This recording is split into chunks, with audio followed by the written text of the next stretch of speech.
திட்டங்களுக்கான நிதிகளை வழங்குவதில் மத்திய அரசின் பங்களிப்பு குறைந்துள்ளதாக நிதித்துறை செயலாளர் சண்முகம் தெரிவித்துள்ளார்.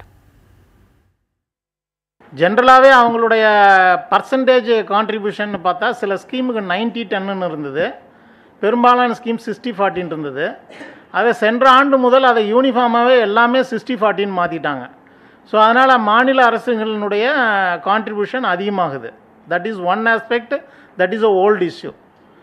Another issue we have also mentioned here, the national rural water supplyக்காக அவங்க கொடுத்துக்கிட்டு இருந்த ஓவராலாக கொடுத்துக்கிட்டு இருந்த நிதியவே குறைச்சிட்டாங்க. கான்ட்ரிபியூஷன் இல்லை, ஒதுக்கீடே குறைச்சிருக்கிறாங்க.